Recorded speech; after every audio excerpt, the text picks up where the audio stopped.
Bonjour à toi et bienvenue sur ma chaîne. Je suis Mélisande Mogani, je suis coach de vie et auteure de plusieurs ouvrages dont les 7 secrets pour faciliter l'équilibre épouse-mère entrepreneuse. Je suis coach de vie, conférencière et entrepreneuse. Alors, c'est un réel plaisir pour moi de partager aujourd'hui avec toi l'histoire de ma reconversion professionnelle. Je préfère déjà te le dire d'entrée de jeu que ça ne va pas être facile. C'est une vidéo que je fais avec tout mon cœur, donc elle sera peut-être longue. Et pour ne pas que tu sois perturbé, je t'invite à vraiment te poser, à t'asseoir, à prendre le temps de m'écouter, parce que c'est quelque chose que je voudrais vraiment partager avec toi, pour lequel j'ai jamais eu le courage. Je sais qu'il y aura beaucoup de personnes qui vont suivre cette vidéo, donc ça ne va pas être, c'est pas facile déjà pour moi de l'enregistrer. Et je voudrais que tu saches que ça va être une longue vidéo. Donc prends le temps de te poser, de prendre quelque chose peut-être à grignoter, de prendre un verre d'eau, voilà, de le poser là et de suivre cette vidéo jusqu'à la fin. Alors pourquoi je la fais? Simplement parce que je voudrais en fait aider une personne, aider une âme à se restaurer, à retrouver son équilibre. C'est assez lourd ce que je vais vous dire, c'est assez fort parce que c'est quand même une partie de moi que je voudrais partager avec toi. Donc, alors vraiment, je t'invite à te poser et à la suivre jusqu'à la fin. Ma prière est que elle te donne vraiment la remotivation et que ça t'aide à simplement te retrouver, quoi. À simplement te retrouver. Et si ça ne l'est pas encore fait, avant que je plonge dans le vif du sujet, tu vas m'excuser, mais je te l'ai déjà dit, il y a beaucoup d'émotions, donc c'est pas évident de parler de son histoire comme ça, et tu comprendras par la suite. Alors, déjà, le temps pour toi de te poser et de prendre tout ce qu'il faut pour que tu restes connecté à cette vidéo. Je te dis à tout de suite. Voilà, on va rentrer dans le vif du sujet. Comme je te l'ai dit, ça ne va pas être facile, mais bon, j'ai pensé vouloir le partager avec toi. Donc, quelle que soit la difficulté, je vais le faire. Et si tu ressens beaucoup d'émotions dans ma voix, mes yeux qui voilà, tournent un peu par-ci et là, comprends que ce n'est pas facile parce que je suis consciente que beaucoup de personnes regarderont cette vidéo et ce n'est pas évident de se dévoiler comme ça, mais bon, à un moment donné, il faut savoir, voilà, encourager une âme, encourager une personne et c'est le pourquoi de cette vidéo. Je vais déjà commencer à poser les fondamentaux pour que tu comprennes, ok? D'où les choses sont parties et pourquoi je suis arrivée là aujourd'hui.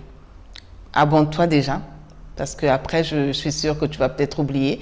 Abonne-toi déjà et partage cette vidéo à quelqu'un d'autre.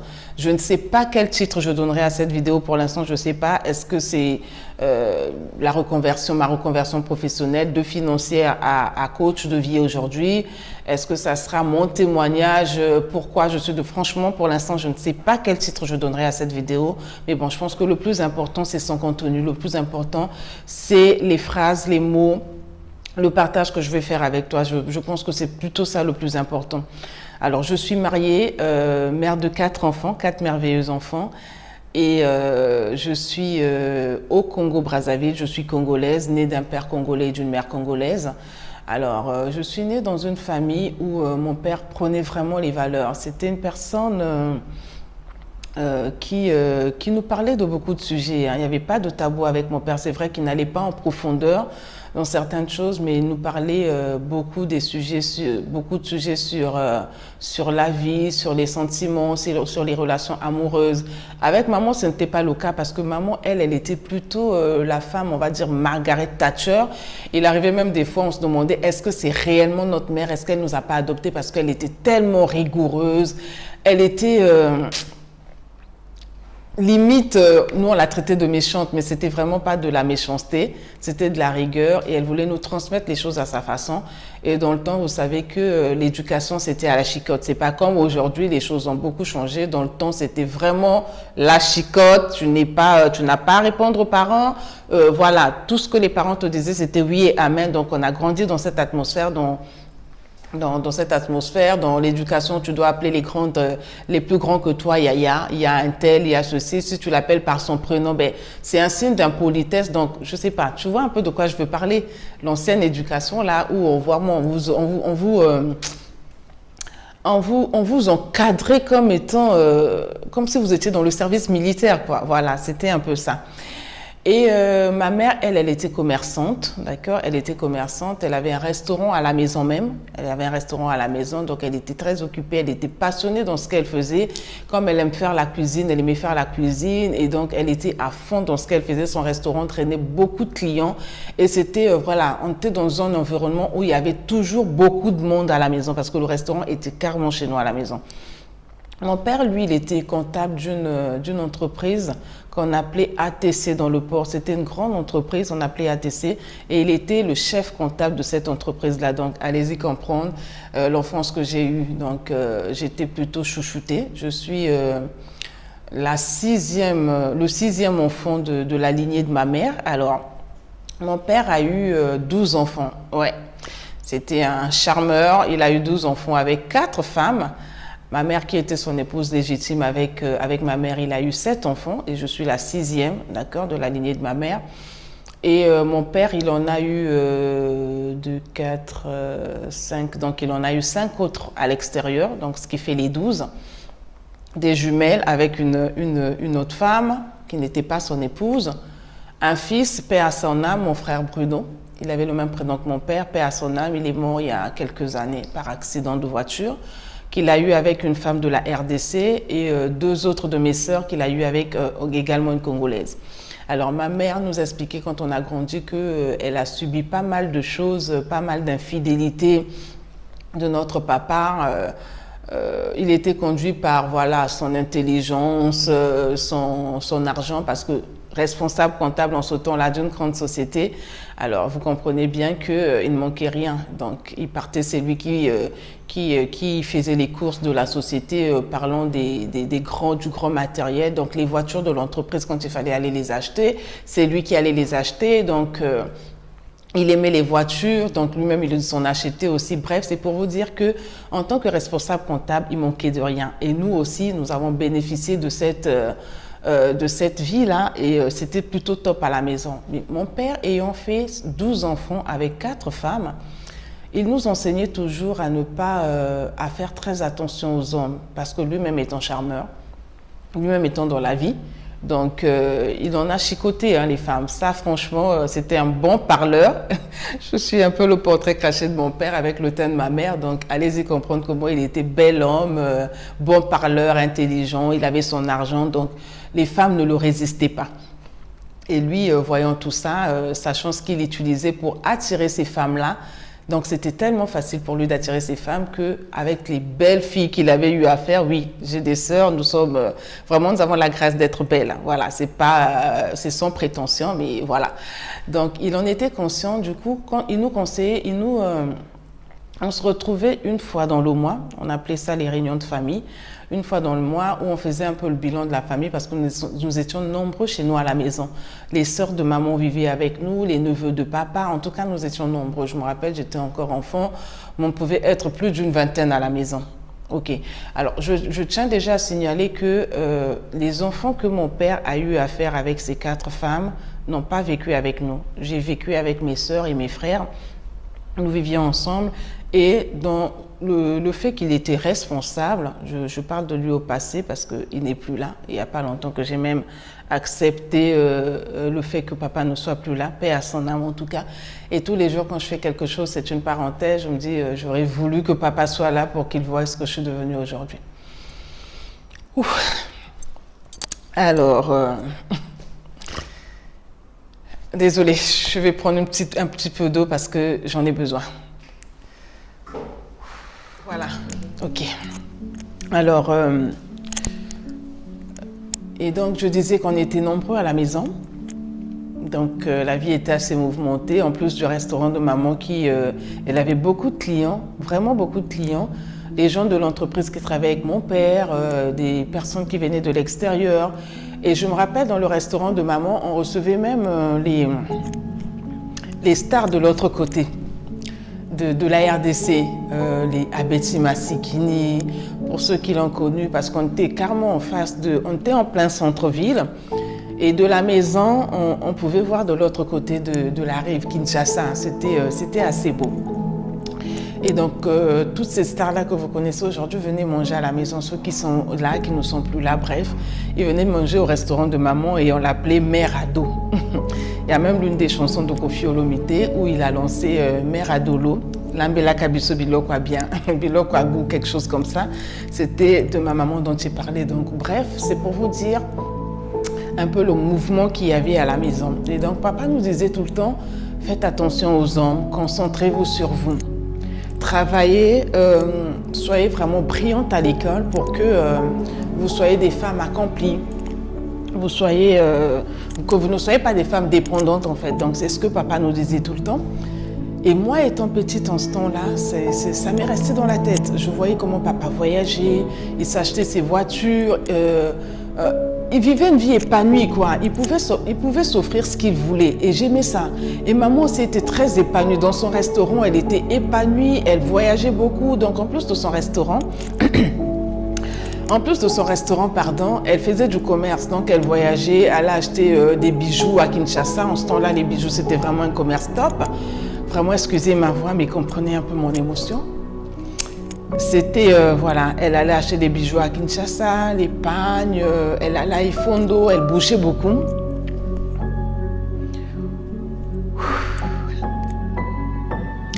Elle bougeait énormément, elle voyageait énormément et moi ça m'impactait. Je me disais quand je vais être grande, je ferai comme papa, je vais être comptable et je veux être aussi en même temps comme maman parce que ce que faisait mon père et ce que faisait ma mère m'influençaient positivement. Donc je disais quand je vais être grande, je vais faire comme papa, je vais être comptable, je vais voyager, je vais explorer le monde, je vais avoir des voitures, je vais être comme maman et tout, faire du commerce. Donc tout ça, ça m'influençait, ça m'impactait. Et mes études, je les ai orientées, voilà, dans le sens où je voulais être comptable. Donc j'ai suivi des études dans le domaine de la comptabilité. J'ai commencé avec les techniques commerciales au lycée technique et ensuite j'ai eu un bac G3 en technique commerciale et après pour mon BTS j'ai choisi comptabilité et gestion d'entreprise parce que je voulais faire en même temps ce que papa faisait et en même temps ce que maman faisait. J'étais tellement influencée par ça depuis mon enfance et c'est ce qui fut fait. C'est un bonheur pour moi parce que j'ai fait un parcours. Comme mon père, j'ai eu 19 ans, je perds même mes mots, désolée. Comme mon père, donc j'ai pu exercer en comptabilité. J'ai fait une carrière de 19 ans dans le domaine de la comptabilité. Alors j'ai commencé comme étant caissière au premier temps, comme étant caissière. Après j'étais aide comptable, dans la curiosité, dans l'envie de vouloir percer, d'être vraiment comme papa, de devenir responsable comptable comme papa. J'ai pu arriver à être responsable comptable comme papa, bien que ce n'était pas dans une grande entreprise comme lui. C'est ce qui était mon désir le plus fou. Je me disais que je veux travailler à Eni Congo, je veux être responsable comptable, mais bon. Entre ce que l'on rêve et la réalité, c'est pas toujours ça. Bref, j'ai quand même pu être comptable dans une société, donc j'ai appris en même temps, donc j'ai évolué au fur et à mesure en apprenant la comptabilité, donc de caissière. Avec les 19 ans d'expérience, j'ai pu sortir de cette entreprise-là en tant que manager comptable. Donc pour moi, c'était déjà une réalisation en soi. J'ai fait comme papa. Et étant comptable, dans cette société-là où je travaillais, pendant mes congés, je faisais des tontines, un peu, voilà, je faisais des tontines, des restos. Et quand j'avais mes congés, ou de temps en temps, je demandais des permissions d'une semaine, 10 jours, je voyageais. Parce que pour moi, c'était maintenant la veste de maman que je portais. Je voyageais pour aller acheter, voilà, des articles, des vêtements, un peu de tout. J'ai vraiment fait du commerce, mais en achetant un peu de tout. Jusqu'à l'immobilier, les matériaux de construction, les vêtements, la lait des enfants, la maroquinerie, du make-up, en tout cas, je faisais un peu de tout. J'ai pu sillonner les pays comme Dubaï, en tout cas, j'ai voyagé dans beaucoup de pays parce que pour moi, c'était ma passion, c'était mon battement de cœur. Je voulais être comme maman, donc à côté, je faisais ce que maman faisait et je trouvais mon épanouissement dedans. De l'autre côté, je faisais ce que papa faisait, j'étais comptable, donc j'étais juste waouh, j'étais juste contente. Et mon père, dans ce temps-là, il était fier de moi parce qu'il a vu que oui, j'en parlais, je disais oui pendant les réunions de famille, papa, je veux être comme toi, je veux être comptable. Il me disait, mais tu sais, Mélie, la comptabilité, c'est pas facile, voilà, voilà, voilà. Et donc, il nous orientait, il nous conseillait beaucoup. Alors, je vais un peu, voilà, je touche un peu, je rentre là, je sors là, mais comprenez que vous allez peut-être pouvoir reconstituer le puzzle de l'histoire. Donc, pour revenir à mon père, il nous conseillait sur la vie amoureuse, sentimentale. Il nous aidait d'être de faire très attention, de ne pas être des femmes dépendantes. Alors ça, il nous le disait tellement que c'était dans ma tête. Il disait qu'une femme doit pouvoir être une partenaire pour son homme. Ne viens pas dans la vie d'un homme pour vouloir puiser. Entre dans la vie d'un homme pour apporter quelque chose. Ta contribution, soit une femme instruite, soit une femme éduquée. Soyez des femmes, parce que c'est avec mes sœurs, soyez des femmes éduquées, des femmes qui vraiment, au-delà de votre beauté, ne vous fiez pas juste à votre beauté, parce que moi, votre père, je vois des femmes qui sont belles et je vous le dis, les femmes avec lesquelles mon père a fait des enfants, quand tu les vois, tu dis oui, Dieu créa, parce qu'il avait du goût. Il dit, je vois un peu ces femmes-là, mais d'autres femmes aussi avec qui il a eu, voilà, juste des relations sans lendemain. C'était des belles femmes. Donc, il savait de quoi il nous parlait. C'était vraiment un coach pour nous, notre père. En ce temps-là, on ne connaissait pas le coaching, on ne comprenait pas. Et à des fois, oui, on écoute d'une bonne oreille. D'autres fois, quand tu deviens un peu plus adolescent, tu veux t'affirmer, tu te dis, papa et tout, il vit sa vie, qui nous laisse un peu, quoi. Mais bon, bref, dans ce méli-mélo-là, quand j'ai commencé à grandir, je parlerai de moi, je ne parlerai pas de mes soeurs parce que ça me concerne moi, ce que je suis en train de vous dire. En grandissant, j'ai pu faire ce que mon père faisait, j'ai pu explorer ce que ma mère faisait et j'étais très occupée parce que pour devenir responsable comptable, il fallait que je m'investisse dans la formation. J'étais curieuse, donc je m'investisse dans la formation. Et quand c'était les temps de bilan, généralement, je quittais le bureau. Donc, je pouvais sortir de la maison à 8h, 9h du matin. Et je rentrais à la maison vers minuit, 1h du matin. Et là, en grimpant les échelons, je me suis mis en couple et j'ai commencé à fonder une famille. J'ai commencé à avoir les enfants et tout. Et c'était pas facile entre la vie de couple, la vie au foyer, mon ambition de devenir responsable comptable de l'entreprise, les activités à l'église, ça faisait beaucoup. Je n'avais vraiment plus beaucoup de temps pour moi. Le business à côté que je faisais avec le commerce, commander les choses, vendre, faire du recouvrement. Sans parler de l'entreprise aussi, mais là je vous en parlerai peut-être dans une autre vidéo, une entreprise de mise à disposition du personnel que j'avais à côté. En tout cas, j'avais beaucoup de choses que je faisais et je vous assure que quand vous n'êtes pas équilibré, en vous occupant juste en mettant en avant ses ambitions professionnelles, il y a quelque part qui est lésé. Mais je ne le voyais pas. Je ne le voyais pas. Et pour écourter la vidéo, pour vraiment ne pas vous balader. Après, je pourrai par la suite, vous me direz si vraiment ça vous intéresserait que je creuse encore, parce que là, je suis en train de donner vraiment les briques. Dans les commentaires, j'aimerais bien que vous me dites si vous voulez que je creuse, que j'aille dans les détails, prendre un point donné, si vraiment ça vous fait du bien d'écouter ce témoignage et si ça vous aide à restaurer votre âme par rapport à une situation peut-être que vous vivrez. J'aimerais vraiment que vous me dites dans les commentaires, ça me permettra de savoir que oui, j'ai pu toucher une âme, j'ai pu aider une personne et j'en donnerai un peu plus d'autres dans ce concept-là. Donc voilà.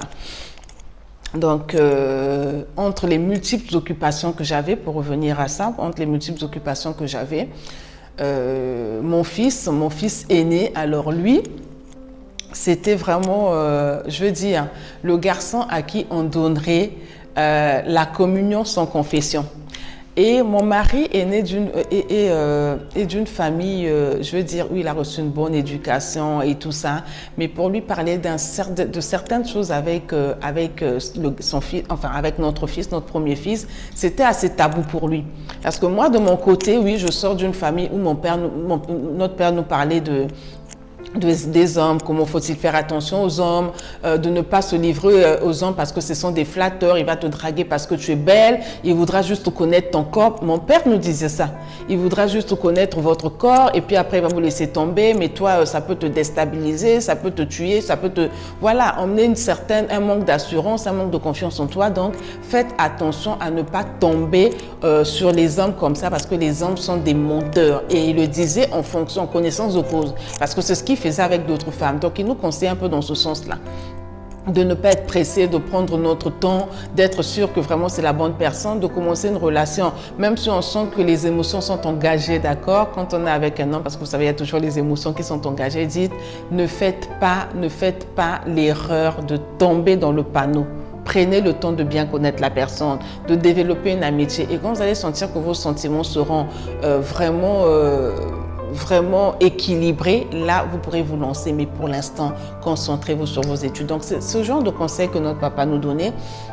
Et moi, ça m'était resté dans la tête. Donc, voilà, donc je suis rentrée j'ai commencé ma relation, je suis dans mon ménage avec mes enfants. J'étais très occupée entre l'ambition, mais en même temps, les valeurs chrétiennes nous ont enseigné. Donc, il ne fallait pas mettre de côté le Seigneur, les activités à l'église et tout. J'étais overbookée, mais vraiment overbookée parce que les ambitions, j'étais focalisée sur mes ambitions. C'est vrai que je ne mettais pas de côté l'éducation des enfants.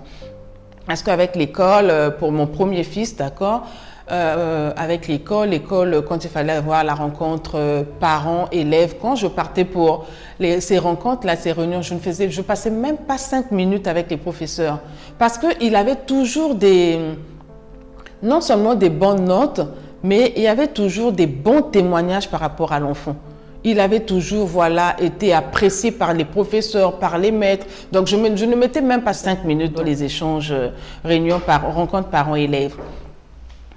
La seule chose qu'on me disait, d'accord, qu'il fallait améliorer, c'était le fait qu'il était timide. Il était très timide, il était réservé, donc on disait de vraiment travailler sur ça parce que dans la classe, il ne participait pas beaucoup, il ne demandait pas la parole, il ne demandait pas de répondre à la question. Il fallait que le maître, le professeur, en fait, lui demande de répondre, il répond juste, il répond bien, mais il n'avait pas ce courage de se prononcer quand il y avait la réponse, quand on interrogeait sur quelque chose. Non, il était très timide, mon premier fils. Donc, on a grandi comme ça.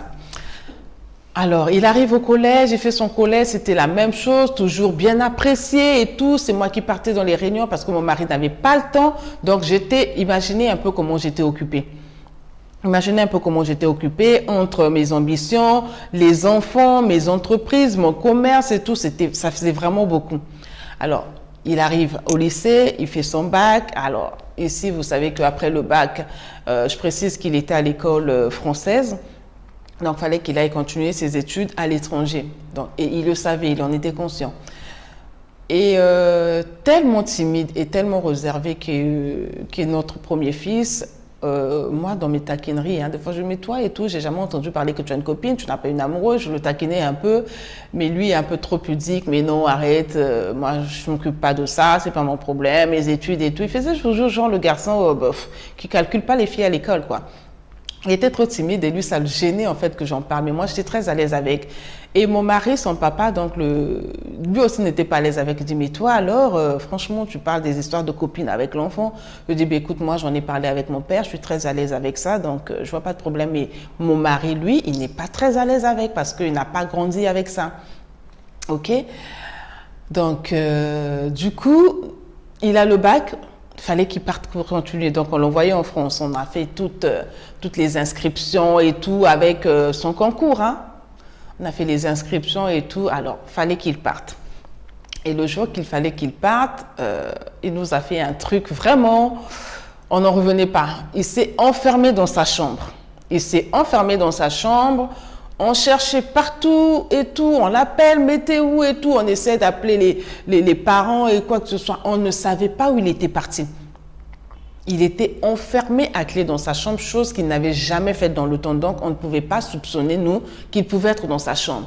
Mais où est-ce qu'il est? Ça serait bientôt l'heure de l'enregistrement et tout. Voilà, dans la panique, on cherchait. On demande au vigile. Le vigile dit non, dans ma main courante, en tout cas, je n'ai pas noté. Regardez dans la maison, on l'a fait dans la maison. Mais dans la maison où? Bref, L'heure de l'enregistrement passe, l'avion est parti, c'est à ce moment-là qu'on se rend compte. Et moi, je n'étais pas à la maison pendant qu'on était en train de chercher l'enfant, j'étais au travail. Donc, c'est sa petite sœur qui m'appelle, mais maman, il faut rentrer à la maison et tout, on n'arrive pas à retrouver, il y a un tel, donc voilà, je ne vais pas donner le nom de mon fils. Il y a un tel et tout machin, on n'arrive pas à le retrouver et tout ça là, on ne sait pas où il est parti, pourtant là, il doit voyager et tout ça là. Donc moi, je cours à la maison parce que je sais que oui, il va voyager à telle heure, il a le temps, on ne vit pas loin de l'aéroport, de faire ses enregistrements, revenir à la maison et puis après, on pourra aller le redéposer. Donc j'arrive et tout ça là, on est paniqué, finalement, l'avion s'en va. Et à un moment donné, on se dit, mais on essaie de voir dans sa chambre, on a fouillé partout. Comme il ne fermait jamais sa chambre à clé, on n'a pas soupçonné ça, on va toquer dans sa chambre. Quand on toque, la chambre était fermée, déjà c'est ce qui nous a surpris. On toque, rien. À un moment donné, sa sœur l'appelle. Mais il y a des si et tout. Il dit, oui, je ne veux pas voyager. Imaginez comment mon mari était furax. Il était furax de chez furax, mais il dit, non mais c'est pas possible. On t'appelle et tout, on a paniqué, on a appelé tout le monde. On se dit que tu n'étais pas là, mais qu'est-ce qui se passe? Il ouvre cette porte. Il a refusé d'ouvrir la porte, donc on défonce la porte, on rentre dans sa chambre, il était là, malheureux et tout, il pleurait. Mais qu'est-ce qui se passe? Il dit non, je ne veux pas voyager, je ne veux pas aller loin de la maison, loin de la famille, je ne veux pas. Ouh là là. Mais c'est pas possible et tout, donc il fallait le prendre au sentiment. Entre-temps, on était furax parce que, attendez, il n'a pas voyagé, ça nécessite, voilà, beaucoup de trucs encore en même temps. Bon, bref. Il est resté, donc il a fallu qu'on le prépare et tout. On s'est mis à le préparer, on a compris. Ben, il vivait dans le cercle familial et là, quand il partait en Europe, c'était pour vivre seul chez lui en plus. C'est pas qu'il partait chez un parent ou quoi que ce soit, non, il partait seul. Et loin de Paris, il partait à Orléans. Donc il allait vivre seul, il allait avoir une nouvelle vie. Il n'était pas prêt pour ça. Et donc, ça n'avait pas été facile. Donc, on a commencé à discuter avec lui, le préparer et tout. On a pris un temps. On a laissé un temps jusqu'à ce qu'on le prépare et là, on a décidé, bon, il ne va pas aller seul comme il devrait aller. Il ne va pas aller seul parce que pour un premier temps, quand il partait, il allait aller à la maison en France, être avec l'oncle et après, il allait continuer sur Orléans. Et finalement, on a décidé avec son papa, donc mon mari, on a décidé avec son père qu'il fallait qu'il l'accompagne. Donc, il l'accompagnait. Il est parti, il est resté avec lui pendant 3 semaines. Il a eu le temps de l'installer. Ils ont fait les courses de sa petite maison ensemble et tout ça là. 3 semaines avec papa. Bon, papa est là pour un premier temps, c'est bien et tout. Et le temps qu'il s'adapte et tout ça là, à l'école, machin, truc, bref. Les 3 semaines arrivent, le papa est rentré. Et donc, tous les jours, on était en ligne parce que franchement, il ne s'en sortait pas. Faire la cuisine seul ou aller au restaurant, rentrer à la maison, tu es seul. Il n'y a plus cette ambiance de la famille parce qu'en partant, il laisse 2 de ses sœurs et son frère. Donc, vous voyez un peu l'ambiance. J'ai 4 enfants, comme je venais de vous le dire. Il laisse ses 2 sœurs et son frère. Donc, il n'y avait plus cette ambiance-là familiale. Donc, il n'a pas pu, en fait, il n'a pas pu s'adapter à cette nouvelle vie. Et non seulement il n'a pas pu s'adapter, c'était un enfant assez réservé, il ne s'ouvrait pas. Et dans cette nouvelle vie qu'il avait, il tombe amoureux d'une fille. Son premier coup de foudre, on va dire ça comme ça, son premier coup de foudre, il tombe dans une relation perturbée, dans l'émotion et tout ça là, il tombe sur une fille qui, elle, l'influence négativement. Alors, la fille lui dit, oui, mais tu es beau, tu es intelligent et tout, à l'école ici, là, les parents nous envoient pour fréquenter. Après, finalement, on se rend compte que tout ça, là, des fois, on n'a pas besoin de ça, ça nous perd du temps. Alors, allons travailler. Il écoute son amoureuse, donc lui, il va travailler. Il va se mettre à travailler avec son amoureuse, il commence à gagner beaucoup d'argent, donc c'était la belle vie, les fringues, il s'achetait ce qu'il voulait et tout. Bon, entre-temps, on était toujours avec lui en ligne. Comment ça se passe à l'école et tout, machin, non, ça se passe bien. Et je ne pouvais pas avoir un doute ou quoi que ce soit. Donc, il nous le disait, on était ensemble et tout ça là, avec WhatsApp. Voilà, on s'est changé, on suivait un peu l'école et tout, non, ça se passe bien et tout. Vous savez qu'aujourd'hui, avec l'ère de l'informatique, ce qui est bien et pas trop bien aussi d'ailleurs, mais bon, bref, c'est pas le but. On peut tout faire, manigancer des choses, truander, machin, bref, vous l'avez compris. Il nous montrait des bulletins, il nous montrait des évaluations que, voilà, qui étaient faites avec, bien sûr, l'entête de l'école et tout. Bon, vous avez compris que l'entourage, il était mal influencé, donc il était arrivé à mentir ses parents. Il était arrivé à mentir ses parents, mais nous, tout ça, on ne savait pas. Tout ça, on ne savait pas. Donc, il passe sa licence. Pour nous, il passe sa licence. Après 3 ans, il passe sa licence. Donc, non, comme d'habitude, non, ça se passe bien. J'ai des bonnes notes, il envoie et tout. Je me dis, ben oui, attends, c'est quand même mon fils. Il a toujours, moi, j'ai jamais fait 5 minutes. Vous voyez, la mère un peu fière de son fils, un peu, voilà, que je gère et tout.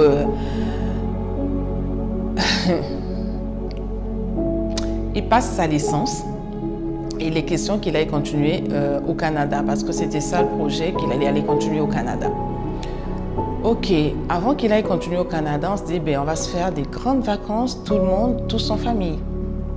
Et donc on quitte le Congo, on va en vacances, on va le retrouver, on fait un peu le tour, on passe à Addis Abeba, on reste un moment, ensuite on le rejoint à Paris, on se retrouve tous à la maison, ok et tout, on passe un moment, c'était chouette, on va en Espagne, en tout cas on fait un peu le tour des grandes vacances, mais vraiment en famille, parce que après il va aller au Canada, ça sera pas évident qu'on le voie tout le temps, parce que vous imaginez bien, hein, on a 4 enfants, plus le couple, mon mari et moi, ça fait 6.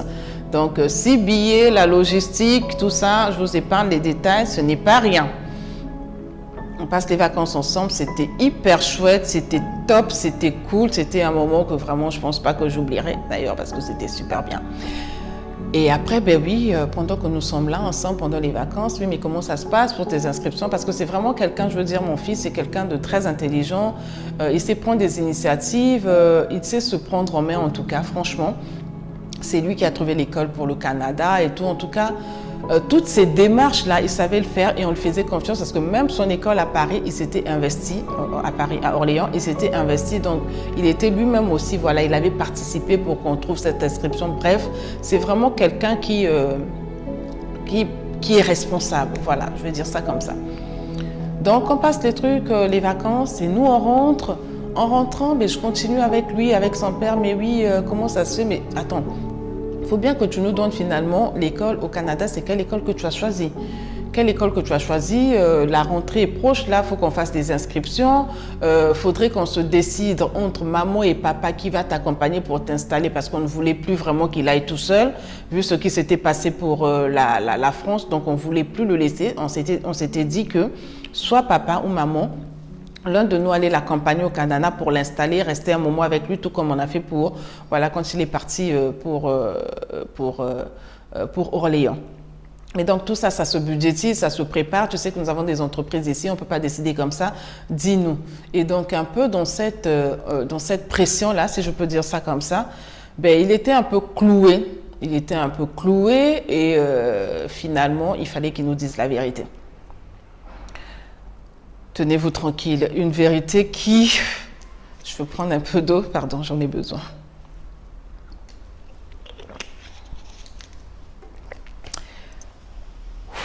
Il fallait qu'il dise la vérité. Et il le dit à son papa. Il échange avec son père. Et cette vérité, c'est quoi? Je n'ai pas été sincère avec vous. Je ne suis pas partie à l'école. Je n'ai pas fait ma licence. Et donc, je vous ai menti. C'est là où il relate tout, qu'il est tombé amoureux d'une fille, voilà, tout ce que je venais de vous dire là. Il est tombé amoureux d'une fille, et avec la fille, voilà ce qui s'est passé, et tout ça là, ils ont commencé à travailler ensemble. Mais en même temps, là où ils travaillaient, ils étaient commerciaux, et vu que mon fils, lui, il est très intelligent, donc il commençait à monter en échelon, et la fille n'était pas d'accord. Elle dit que mais non, c'est moi qui t'ai emmené ici, comment ça se fait que toi... tu commences à faire tes preuves, qu'est-ce que tu veux prouver? Et ils s'étaient mis ensemble avec la fille. Hein. La fille a quitté chez elle, elle est venue rejoindre notre fils, ils vivaient ensemble en appartement, donc un désordre pas possible. Donc du coup, Lui, c'était l'amour. Il ne voyait plus que tout ce qu'il faisait, que ça pouvait lui causer préjudice, comment il allait s'expliquer auprès de ses parents. Il était en plein dans la relation. Il était en plein, mais vraiment en plein, parce que c'était sa première fois qu'il tombait amoureux. Donc, pour lui, il était totalement aveuglé. Totalement aveuglé. Donc, il a suivi la fille. Et comme il est intelligent, on l'appréciait énormément là où il travaillait. Donc, il commençait à grimper les échelons et tout, le salaire, les responsabilités et tout. On commençait à lui confier beaucoup de responsabilités. Il travaillait dans la même boîte avec la fille. La fille n'a pas apprécié. Elle n'a pas apprécié. Ça a commencé à créer des problèmes dans leur relation et tout ça là. Bref, jusqu'à ce qu'ils se sont séparés. Et quand ils se sont séparés, mon fils a ouvert les yeux. Il dit, mais c'est pas normal. Normalement, quand tu es avec quelqu'un et que vous aimez, la personne est contente pour toi quand tu évolues. Mais comment ça se fait qu'elle n'est pas contente pour moi? Elle partage pas ma joie et tout. Bien au contraire, elle veut qu'on reste toujours au même diapason, que je n'exprime pas ce que je connais et tout. Donc, ça commençait un peu à l'interpeller jusqu'à ce que, bref, il rompt cette relation-là. Et donc, il explique tout ça à son père. Il dit finalement qu'il est désolé, il était mal lui-même. Il dit, je ne sais pas comment je vais le dire à maman, je n'ai pas le courage. On est ensemble tout le temps, on était là pendant les vacances, je l'ai rassuré et tout. Que là, que je lui dis, je ne peux pas, donc si tu peux le lui dire, papa. Waouh. Et mon mari ne sachant pas comment me le dire, parce que je suis, voilà, la maman fière de son fils. Mon fils a eu il a eu sa licence, voilà, des bonnes notes, il travaille bien à l'école, mon fils a des valeurs. Je sais pas. Mais bon, il fallait quand même qu'il me le dise. Je me pose la question, mais comment ça se fait et tout ça là? Il dit, bon, mon mari m'appelle, il me fait asseoir, il me dit, il faut qu'on discute. Vous savez, quand il y a une discussion assez sérieuse, c'est pas l'atmosphère, tu le sens que là, vraiment, il me parle sur ce ton, ça veut dire que c'est une discussion sérieuse. Je lui dis oui, qu'on discute, à propos de quoi? Il dit à propos de notre fils. Je lui dis oui, qu'est-ce qui se passe? Il y a un souci, il y a un problème, il est malade. Il dit non, il va bien, il n'a pas de problème de santé. Il va bien, ça n'a rien à voir avec sa santé, rassure-toi, tu peux être tranquille, il va super bien. D'accord, là ça me soulage déjà, ça me conforte. Je dis oui, mais c'est quoi le problème? Est-ce que l'école ne l'a pas accepté? Donc, je ne sais pas, je commençais à me poser des questions parce que je voyais un peu l'atmosphère je voyais un peu le visage de mon mari. Je dis, mais parle, dis-moi qu'est-ce qui ne va pas? Et il n'a pas pu me dire. Il m'a donné le téléphone.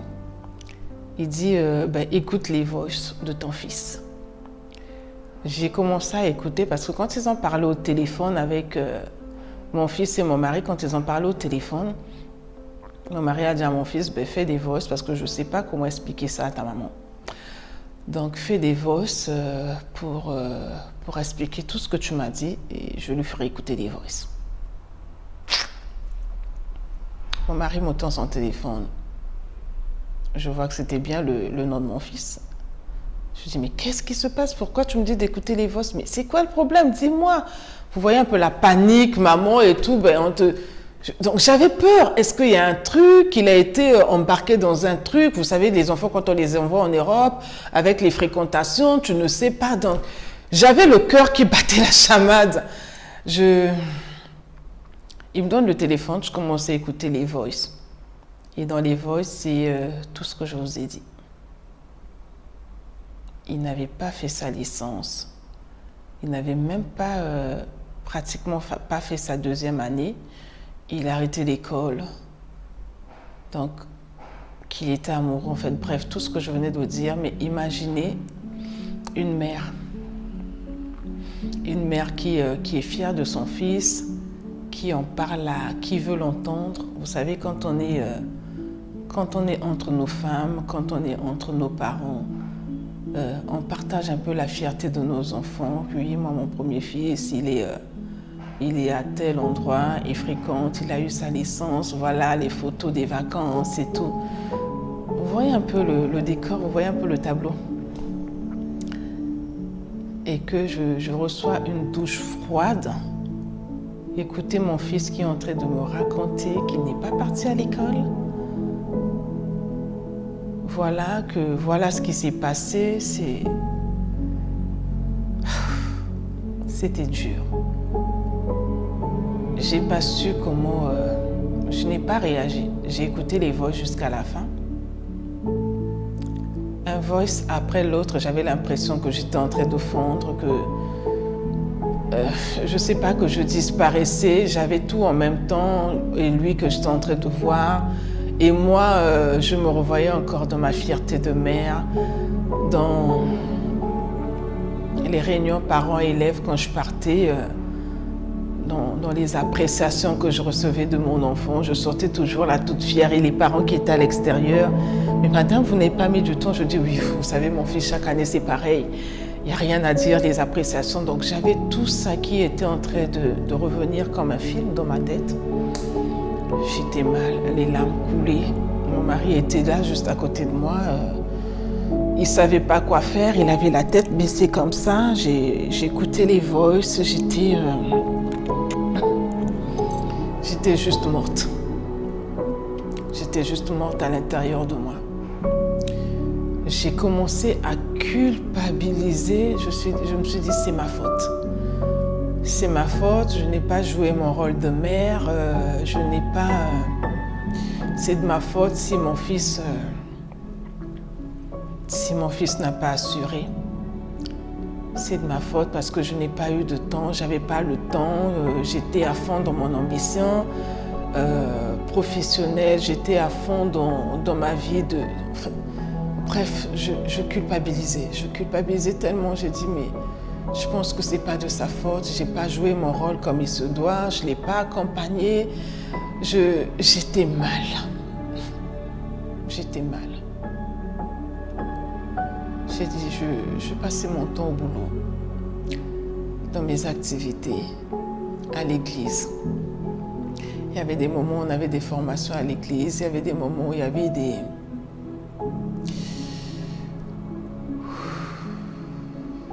J'étais pas là en fait. Je me suis dit que j'étais là sans être là dans la vie de mes enfants. Et j'avais peur que ça se répertorie chez les autres, les trois autres. Je me suis dit qu'il fallait que je fasse quelque chose. Je suis rentrée dans une dépression. Je pleurais. Je m'enfermais. Je n'allais plus à l'église. Je ne voulais plus aller au boulot. Quand j'allais au boulot, et ce que je n'ai pas dit, c'est que l'entreprise dans laquelle je travaille, c'est l'entreprise de mon mari. Donc c'est une entreprise de famille. Mais je montrais l'exemple, je ne me comportais pas comme étant la femme du boss dans l'entreprise. Quand j'étais dans l'entreprise, tout était professionnel. C'était dur, c'était très dur. Il ne fallait pas montrer cet état d'âme auprès de mes enfants. Je ne savais pas comment le faire, aussi bien auprès de mes enfants, de mes amis autour de moi, dans mon entreprise, parce que les enfants, de temps en temps, ils venaient au bureau, donc tout le monde dans l'entreprise connaît, c'est normal, c'est l'entreprise de leur père, connaît nos enfants. Comment faire face à ça? Et justement, si j'en parle ici aujourd'hui, c'est parce que c'est une histoire que beaucoup de personnes ne connaissent pas. Et je sais que ça va être vu, entendu par beaucoup de personnes, ça va faire le tour du monde. Je te demanderai à toi qui suis cette vidéo, ce témoignage que je partage avec toi, de ne pas être dur dans les commentaires, de ne pas me juger. Parce que c'est pas facile d'en parler là. J'en parle, j'ai décidé aujourd'hui de pouvoir le partager avec toi. Parce que je me dis que je pense en fait que ça peut aider une personne qui peut-être traverse pire que moi avec ses enfants, qui peut-être a pensé qu'elle a une mère qui a raté l'éducation de ses enfants. Bref, je veux aider une personne au travers de ce témoignage. Donc ne me juge pas, s'il te plaît. C'est déjà pas facile d'en parler.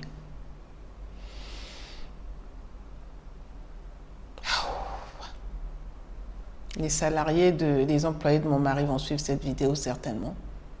Ils ne connaissent pas cette histoire. Ma famille proche ne connaît pas cette histoire.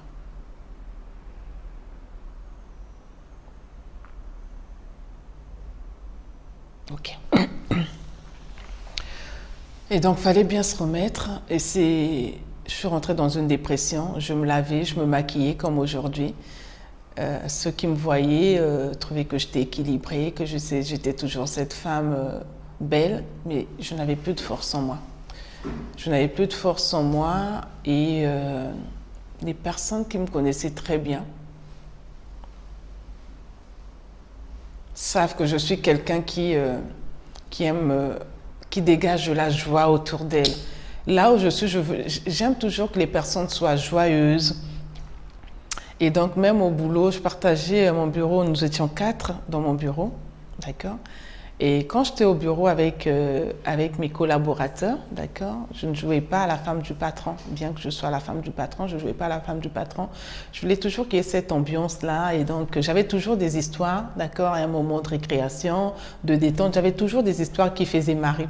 J'aimais raconter des histoires qui faisaient marrer et tout ça là, et donc ceux qui me connaissent et ceux de mon service savaient que je suis cette personne qui, voilà, dégage toujours une énergie positive et tout, qui aime rigoler.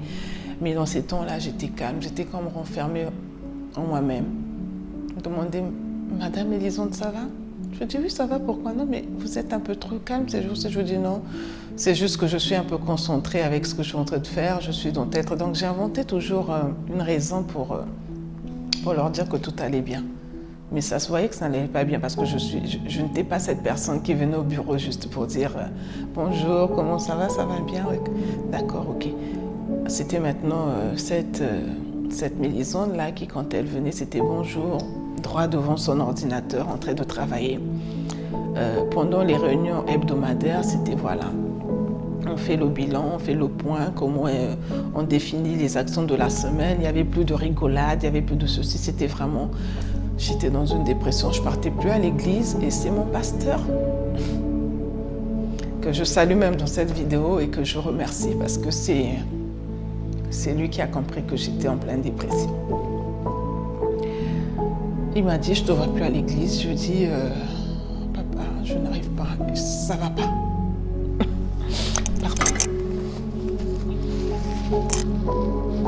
Pardon, je suis désolée, excusez-moi.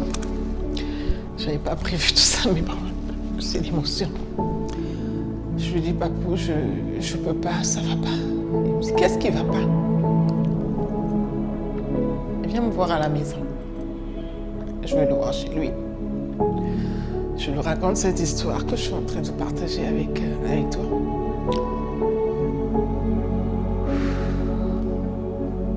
Pourquoi je me parle? C'est pas possible. Je lui raconte l'histoire. Il me dit, mais tu es en train de faire une dépression là. Je suis en pleine dépression. Je lui dis, non, je ne suis pas en train de faire une dépression. Il me dit, si. Il me dit, mais tu sais, c'est pas ta faute. Je lui dis, si, c'est ma faute. C'est ma faute parce que je ne suis pas allée le rendre visite depuis qu'il est parti en France. La seule fois où je suis partie, c'est pendant que nous sommes allés pendant les vacances. Je l'ai cru sur parole, je ne l'ai pas accompagné, je n'ai pas fait ce qu'il fallait en tant que mère. Je l'ai abandonné à lui-même et il était influencé, mal influencé. Il est tombé amoureux, il est rentré dans une relation, je ne l'ai pas su, il ne me l'a pas dit. Il est rentré dans une vie d'adulte et il n'a pas partagé avec moi. Je suis désolée. Je suis désolée. C'était pas facile. Il me dit, mais il faut que tu te reprennes. Même si tu sombres dans cette dépression-là, ça ne changera rien, c'est déjà fait. Il faut que tu reprennes tes forces, que tu digères ça. Parce qu'aujourd'hui, il a plus besoin de toi qu'autre chose. Et il y a ses petits frères qui sont là. Si tu n'arrives pas à surmonter, cela, comment est-ce que tu vas faire avec les autres? Il faut que tu te reprennes en main. Je lui dis, oui, c'est facile à dire, mais je le fais comment? Il me dit, je te connais forte. Puise la force que tu as à l'intérieur de toi. Je sais que tu es capable de puiser la force à l'intérieur de toi. C'est mon papou qui le dit. Mon pasteur, je l'appelle papou parce que c'est plus qu'un mentor pour moi. Et donc, on échange, on discute, il me parle. Ça m'avait donné beaucoup de force, beaucoup de courage. Je rentre à la maison. Et là, je me dis, Mélie, il faut que tu te reprennes et c'est vrai.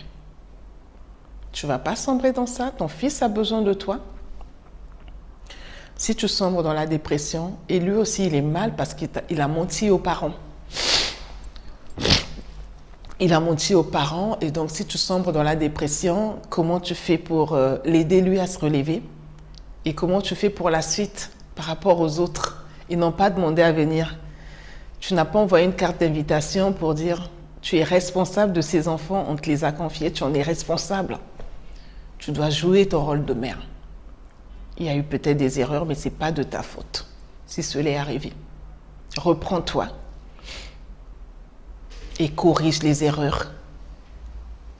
Ça y est, je me dis, qu'est-ce que je fais? Pardon, excusez-moi.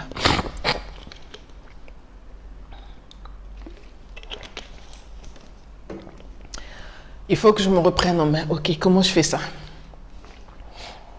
J'ai commencé à fouiller. J'ai pris mon ordinateur, je suis allée sur Google. D'abord, je suis allée sur YouTube, je pense, parce que je suis très influencée par la vie de Oprah Winfrey. Et j'ai commencé à regarder à son histoire. J'ai commencé à regarder à l'histoire de plein de pasteurs qui m'influencent, le pasteur Ivan Castano. J'ai commencé à regarder à son témoignage, au témoignage du pasteur Sanogo, au pasteur... Bref, j'ai commencé vraiment à regarder à la vie de beaucoup de personnes, des vidéos sur YouTube et après je suis partie sur Google, je commençais à faire la recherche, des recherches en tout cas, je suis allée faire des recherches sur comment retrouver sa vie, comment avoir une vie de mère équilibrée, comment est-ce que je pouvais équilibrer. Bref, j'ai commencé à faire des tas de recherches pêle-mêle. Je ne savais pas ce que je cherchais, mais je voulais vraiment retrouver la force d'une mère, la force d'une femme aussi bien entrepreneur. J'ai commencé vraiment à puiser, à chercher, à vouloir trouver cette facilité-là, à trouver une vie équilibrée d'épouse, de mère et d'entrepreneuse. D'où même l'e-book que j'ai fait. Les 7 secrets pour faciliter l'équilibre épouse, mère, entrepreneuse, ça part de mon histoire. Parce que vraiment, j'étais à fond partout. Et je me disais que j'avais failli là où c'était pas possible, je ne me pardonnais pas. Donc j'ai commencé à faire des recherches. Je suis tombée sur l'un des coachs qui m'a formée. Je suis tombée sur sa vidéo. J'ai commencé à suivre sa vidéo, il faisait son témoignage. Je suis allée plus loin et j'ai pris son contact, je l'ai appelé. J'ai pris rendez-vous avec lui, on a eu une session découverte. Je lui ai expliqué mon histoire, je lui ai expliqué mon problème. Et de là, il me dit, Mélisandre, c'est très bien que tu connaisses ton problème et que vraiment, que tu sois à mesure de comprendre que là, tu veux changer de cap. Tu as réalisé ce qu'il fallait, ce que tu pensais qui était bien pour toi, mais aujourd'hui, qu'est-ce que tu veux? Je lui dis que je veux continuer à être cette femme entrepreneuse, mais en même temps être une mère, être une épouse. Je veux ça, je veux trouver cet équilibre. Il me dit, et comment tu penses que tu peux trouver cet équilibre? Est-ce que tu t'épanouis dans ce que tu fais? Je dis, oui, mais je crois que je veux plus continuer dans les finances. Je veux plus voyager comme je le faisais à temps pour le commerce. Je veux voyager, oui, pour d'autres choses, pour impacter peut-être des vies, pour passer des bons moments avec ma famille, prendre des vacances. Mais je ne veux vraiment plus, vivre cette vie-là, continuer dans le commerce parce que j'ai subi tellement de coups. Je vous en parlerai aussi dans une autre vidéo certainement.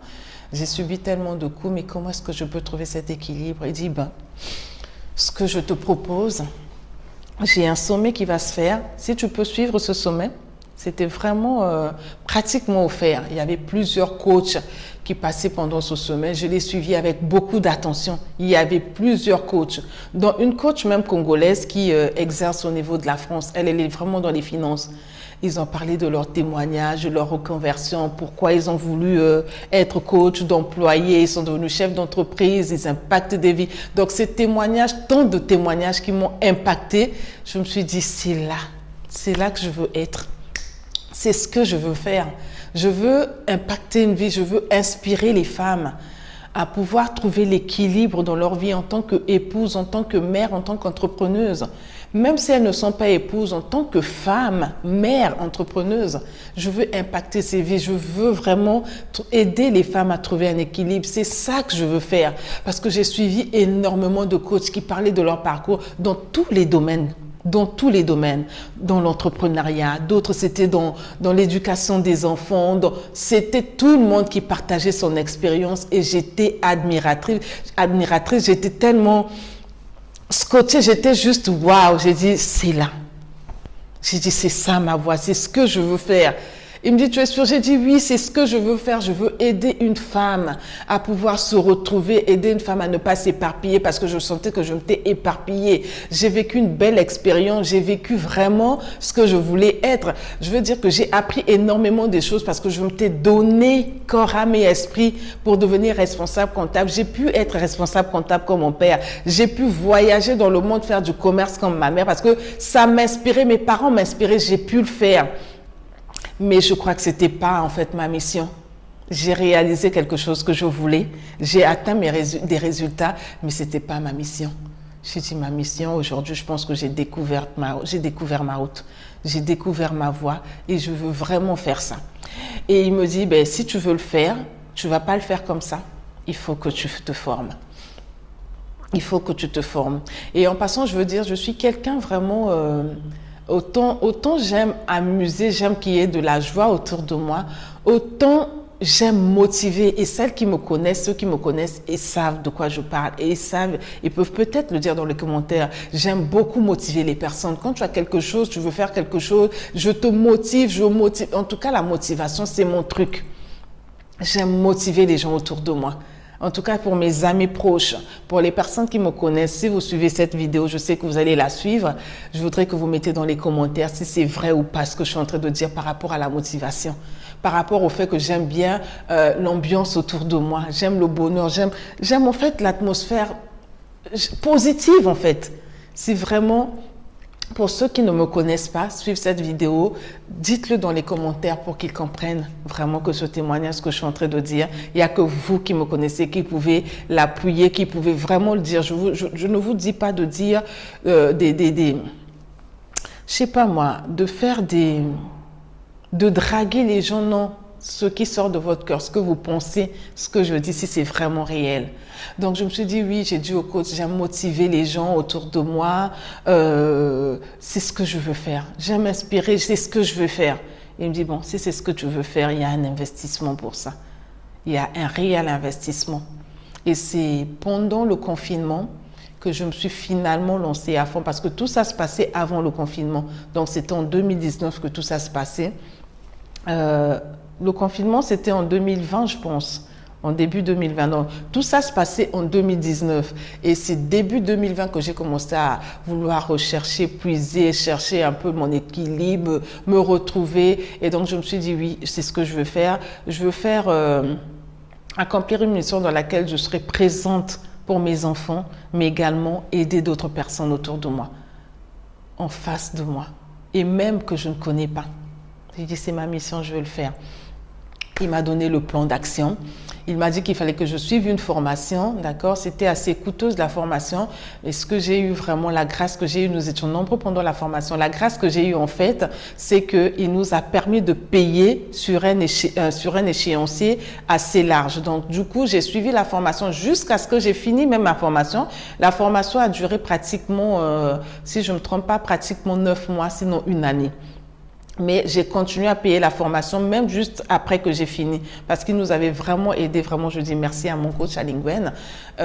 Et pendant le parcours de cette formation, j'ai eu à connaître d'autres coachs, Fadler Célestin aussi, que je salue et que je remercie de tout cœur, parce que j'ai approfondi. Avec Lingwen, c'était vraiment une formation sur le coaching, le marketing du coach, d'accord, le coaching également le marketing. Et avec l'autre, Fadler Célestin, c'était plutôt vraiment le coaching de vie, le développement personnel. Donc j'ai suivi avec les deux les formations. Vraiment, je vous remercie encore ici publiquement devant tout le monde. Et j'ai commencé à suivre ma formation pendant le confinement. Je la suivais en ligne. J'étais épanouie de pouvoir partager mon histoire. D'accord, j'arrivais à le partager, on me demandait de pouvoir partager mon histoire de façon détendue, de façon résumée. Donc j'arrivais maintenant à en parler pour savoir vraiment pourquoi cette reconversion-là. Donc j'en parlais, j'ai suivi ma formation en ligne. Ça n'avait pas été facile parce que c'était pendant le confinement. Et pendant le confinement, comme vous le savez, on n'avait pas de personnel de maison, donc j'étais seule avec les enfants. Et leur papa, il fallait tout faire en même temps. Tu t'occupes de la maison, il faut faire à manger, d'accord? C'est vrai qu'on s'était reparti des tâches, mais il faut faire à manger. Il y a la formation qui était là, c'était une formation que tu ne pouvais pas suivre en replay. En fait, moi, je ne voulais pas le suivre en replay parce que nous étions tous connectés et toutes connectées. Il y avait beaucoup de personnes qui étaient connectées à cette formation. Les Marocains, Brésiliens, du Canada, il y avait aussi une personne qui était connectée. Donc, vraiment, on était nombreux pendant cette formation. Et je salue d'ailleurs toute l'équipe qui était avec moi pendant cette formation-là, cette promotion-là. Voilà. Donc, c'était vraiment bien pendant la formation. J'ai appris énormément des choses qui m'avaient permis, qui m'avaient aidé vraiment à m'en sortir. Et de par là, j'ai pu en même temps aider mon fils aussi à s'en sortir, à déculpabiliser, ok, à déculpabiliser. Et aujourd'hui, je suis heureuse, je suis vraiment heureuse parce que là, il est en train de passer son... il a repris avec l'école déjà, il est revenu sur Paris cette fois-ci, il a repris avec l'école et tout se passe super bien cette fois-ci, tout se passe super bien et je rends grâce à Dieu pour cela. J'ai pu l'accompagner, le déculpabiliser et tout ça là, donc on a retrouvé l'équilibre, aussi bien lui que moi. Et mes enfants ne sont pas au courant de ça, mais certainement qu'ils suivront cette vidéo. Tout se passe super bien. Leur frère, donc mon fils, a repris confiance en lui. Il s'est remis dans le bain. Donc cet enfant-là, pour qui je passais moins de 5 minutes, je l'ai retrouvé à nouveau. Il a compris qu'il a commis une erreur, qu'il a été influencé par quelqu'un qu'il aimait, c'était pas de sa faute, c'était de l'amour et j'ai su le comprendre que c'était de l'amour et également que ce n'était vraiment pas, je veux dire, il n'y avait pas de quoi culpabiliser quoi, il suffisait juste chacun de nous reconnaît ses erreurs, d'accord, qu'on les corrige et qu'on avance. Donc voilà vraiment aujourd'hui pourquoi, pour faire bref en fait, pourquoi je me suis reconvertie et que je suis devenue coach de vie. C'est une histoire assez lourde, comme je vous l'ai dit au début, que beaucoup de personnes ne connaissent pas. Voilà pourquoi je t'ai dit depuis le début qu'il fallait que tu prennes un verre, que tu t'asseyes, que tu sois concentré, que tu me suives et que tu comprennes que la force d'une mère aujourd'hui, je veux dire, ne vient pas d'elle. C'est vrai qu'il y a la source déjà divine, selon que vous soyez croyant. Je crois à ça, moi je suis croyante, je suis chrétienne. Le bon Dieu m'a aidé à pouvoir me remettre parce que j'étais carrément dans la dépression. Mais aujourd'hui, je suis cette mère qui a retrouvé l'équilibre, cette mère qui échange avec son fils maintenant. Nous arrivons à parler de tous les sujets et même avec ses petits frères, en tout cas, nous parlons de tous les sujets. Il n'y a pas de tabou.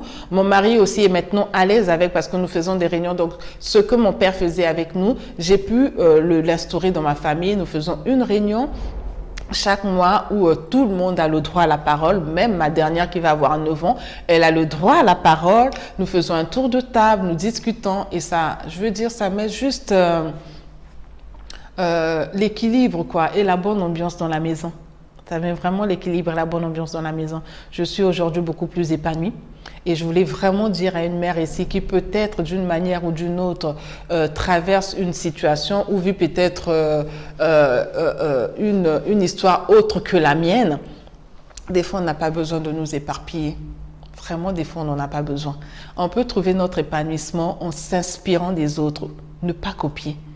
c'est vrai que j'étais inspirée. Je veux peut-être pas dire que j'ai copié mon père ou ma mère, mais bon, d'une part, je pense que c'est ça. J'étais inspirée par eux, je l'ai fait, mais finalement, j'ai compris que ma route, que ma voie, c'est ce que je fais aujourd'hui. Je me sens à l'aise, je m'épanouis, et donc je voulais le partager. J'ai vraiment voulu le partager avec toi. Je voudrais que tu me dises dans les commentaires si ça t'a plu, enfin si ça t'a aidé, peut-être pas plus, si ça t'a aidé, et si tu voudrais que je fasse d'autres vidéos en parlant de mes stories, voilà, si tu veux vraiment que je le fasse, dis-le moi. Donc je mets ici oui, non, je ne le veux pas, d'accord, ça sera à toi de choisir et de me mettre dans les commentaires oui, donc je comprendrai que tu veux que je fasse d'autres stories comme ça qui pourront peut-être t'aider, et non, que je parle peut-être d'autres choses, d'entrepreneuriat ou je ne sais pas quoi, parce que dans le coaching de vie, ici dans le cabinet, je suis d'ailleurs dans mon cabinet, vraiment, je vous ferai une autre vidéo aussi où je pourrai vous présenter le cabinet. Bref, mais aujourd'hui, le sujet, c'était de vous parler un peu de ma reconversion, pourquoi je me suis reconvertie coach. Ça n'a pas été, voilà, parce que le coaching est à la mode ou quoi que ce soit, c'est par rapport à cela. Je voulais passer beaucoup plus de temps aussi bien avec mes enfants, les voir grandir, participer et être présente dans leur évolution, mais également faire ma mission de vie. Donc en tout cas, je t'embrasse. Si tu n'es pas encore abonné, abonne-toi. Et si ça t'a fait du bien de l'écouter, partage cette vidéo, certainement que ça aidera une autre personne. C'était avec un grand plaisir, beaucoup d'émotions, c'est vrai, c'est clair. Mais ce n'est pas toujours facile de parler de sa vie, surtout ce qui est interne, parce que ce n'est pas évident de venir, voilà, comme ça, sachant que ça va faire le tour du monde d'en parler. OK? Alors, je vous embrasse très, très fort et je vous dis à très bientôt pour une prochaine vidéo. Merci de m'avoir suivi jusqu'à la fin, surtout. Bye bye.